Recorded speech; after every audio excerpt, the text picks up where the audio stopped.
Hai semua, Assalamualaikum warahmatullahi wabarakatuh. Perkenalkan, nama saya Elsa Pangisdika Anggreni Tirtasari, NIM F131200257, selaku mahasiswi Fakultas Psikologi Universitas Semarang. Pada hari ini, saya akan menjelaskan yang berkaitan dengan materi budaya dan persepsi, serta budaya dan kreativitas. Psikologi lintas budaya, sensasi dan persepsi ada kaitannya dengan bagaimana seseorang itu bisa menerima stimulus dan dapat memprosesnya. Nah, dari situ sensasi merujuk pada stimulus yang nyata pada organ-organ indera seperti mata, hidung, telinga, kulit, dan lidah. Contohnya, ketika seseorang ingin melihat kesenian Reok Ponorogo, yang mana kesenian tersebut merupakan kesenian yang berasal dari Ponorogo, Jawa Timur.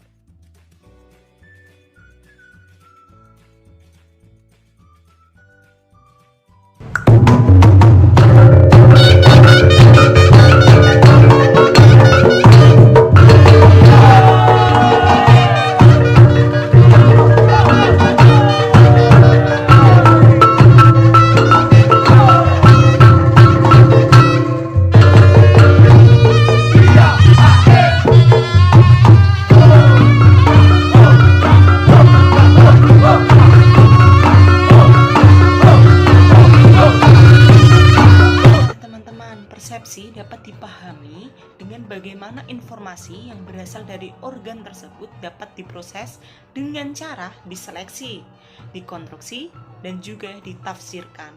Nah, dari persepsi ini juga bisa mengacu pada proses informasi sensoris yang telah diterjemahkan menjadi lebih bermakna.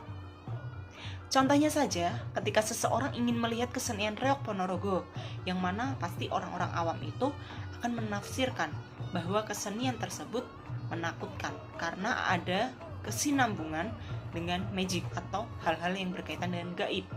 Padahal kesenian tersebut merupakan nilai-nilai luhur di dalamnya.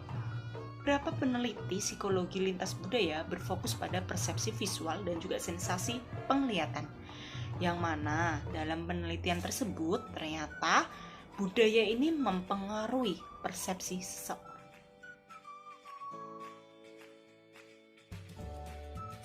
Materi selanjutnya yaitu berkaitan dengan persepsi dan realita, di mana persepsi itu belum tentu sama persis dengan realita fisik atau indera kita. Contohnya saja, ketika kita sedang lapar dan ingin membeli makanan di aplikasi online, antara gambar dengan realita itu berbeda ternyata.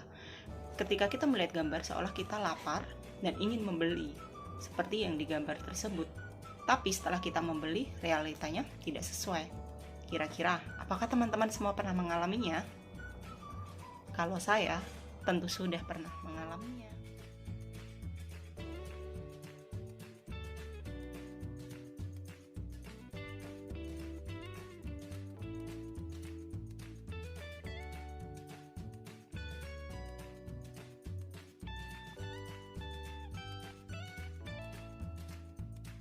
Tentang persepsi dan pengalaman. Jadi, dalam kenyataan pengalaman itu banyak memberikan bukti. Dari pengalaman tersebut dapat mempengaruhi persepsi. Jadi, persepsi ini dapat berubah ketika kita sudah mengetahui banyak hal. Contohnya saja, ketika kita ingin melihat seni Reok Ponorogo, yang awalnya kita beranggapan bahwa kesenian tersebut itu sangat menakutkan karena masih ada banyak yang berkaitan dengan gaib.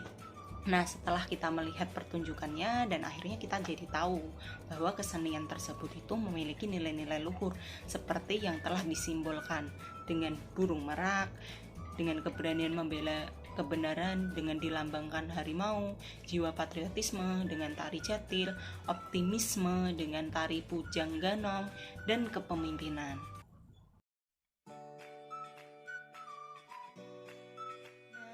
Ini ya teman-teman, suatu situasi dan pengalaman itu ternyata dapat menyebabkan banyak hal yang berbeda.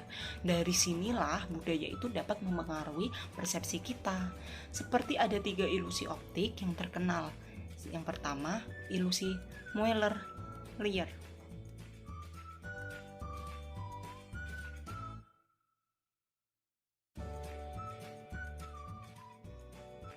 Dan yang kedua ada ilusi horizontal atau vertikal.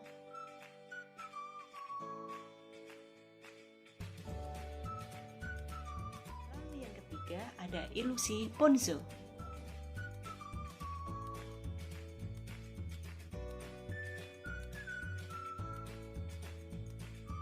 Dari adanya tiga ilusi ini ya teman-teman dapat menunjukkan adanya persepsi yang tidak seimbang dari kenampakan sebuah benda.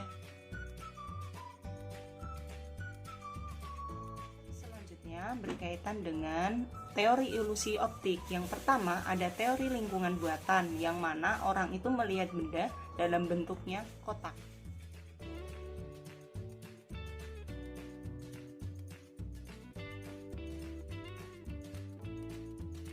Teori yang kedua yaitu teori pendekatan horizontal depan, yaitu masyarakat yakin akan garis vertikal itu lebih panjang daripada garis horizontal.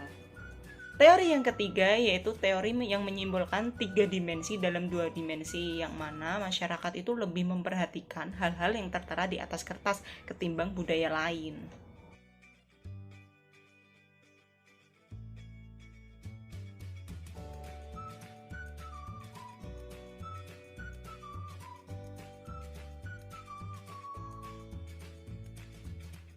Nah, materi selanjutnya yaitu budaya dan kreativitas, yang mana budaya itu merupakan ekspresi simbolik individu atau kelompok yang mana terdapat nilai-nilai yang menyeluruh secara historis. Sedangkan kreativitas merupakan suatu ide atau gagasan yang unik yang dapat memunculkan solusi tersendiri.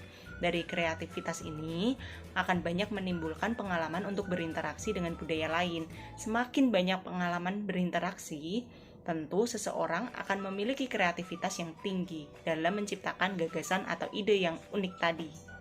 Nah, dengan keragaman suku dan budaya yang ada di Indonesia tentu akan menjadikan modal awal untuk dapat mengembangkan kreativitas anak bangsa, terutama pada generasi muda.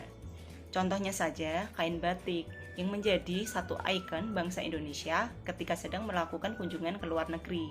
Kain batik memiliki filosofi yang memiliki makna tersendiri bergantung pada corak pada kain tersebut, seperti batik Sidomukti yang merupakan ciri khas dari Keraton Solo yang menggambarkan kehidupan yang terus-menerus diliputi akan kemuliaan dan kesejahteraan. Ada juga batik 7 rupa yang berasal dari kota Pekalongan yang menggambarkan kehidupan masyarakat pesisir yang mana mudah untuk beradaptasi dengan budaya luar. Yang ketiga ada juga batik Singa Barong yang berasal dari kota Cirebon yang menggambarkan sifat-sifat ajaib, dan masih banyak lagi nih teman-teman.